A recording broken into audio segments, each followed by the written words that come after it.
Lovato, who now uses both she, her, and they, them pronouns, publicly came out as non-binary with a preference for they, them pronouns in a moving video in May 2021, just weeks after coming out as pansexual. Since then, the singer has reflected on their gender fluidity as equally masculine and feminine. But in May 2022, they made headlines again after quietly updating their pronouns to include she, her, again on her Instagram bio. During a recent interview with GQ Hype Spain, the singer said that they constantly had to explain and educate people on why they chose they, them, and after one point, it was exhausting. Demi Lovato wants it to be less exhausting, and we freaking agree with her. What are we all talking about? I feel bad that she kind of had to negotiate her identity to make other people comfortable, but I think it is also a little smart. Because when you look at, I think, the issues affecting the trans community, healthcare, suicide, murder, these are really huge items. Yeah. And I think a lot of times we get caught up in this he, she, they little pronoun bickering while people are dying. And so the fact that she has said, you know what, I am they, them, but basically if you do she, her, I'm not going to call you out. I'm not going to stop the conversation because of it. So I think that this really is putting the horse before the cart and saying, you know what, if I want people to hear me and if I want to address the bigger topics, let me make it easier for people to address me. And I don't like that she has to do it, but I think it's strategically where we need to be. Let me ask Side Piece something. Side Piece, are you there? Yes. Side Piece, Demi Lovato, was she the one who was in rehab like 8 times? Yes. Was she the one that was doing the California sober? Yes. Okay, thank you, Side Piece. Side Piece knows everything, by the way. So, I'm sober, as you know, and, so she has been trying to get sober on a few occasions, and we wish her well. That's not an easy thing. I was happy when she came out as part of our community, right? Because visibility matters. Visibility is important, And then when she came out as non-binary, it's okay. I get it. Cool. No problem.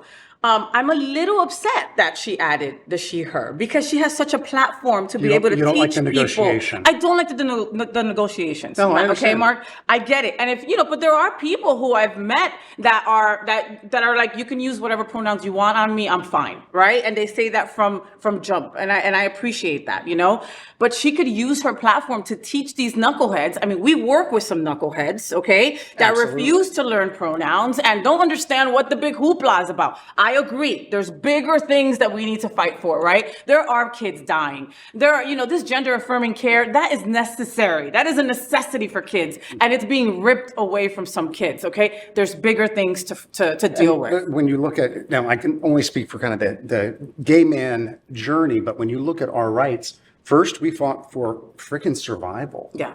Then access to healthcare, then even just having our partners being allowed in the same hospital when we were sick, then civil unions. Not till 2015 was marriage, and still today, we're just now having language change around that, where somebody doesn't say, oh, do you have a wife?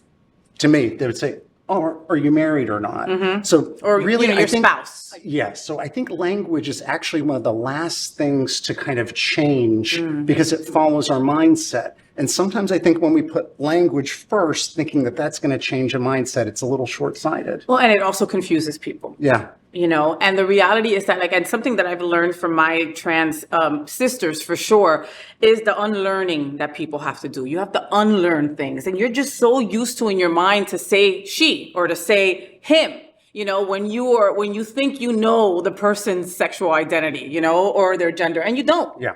And you can't pretend like you do. And you shouldn't pretend like you do. I constantly am asking everybody, the femmiest, fishiest person, I'll be like, what are your pronouns? Him.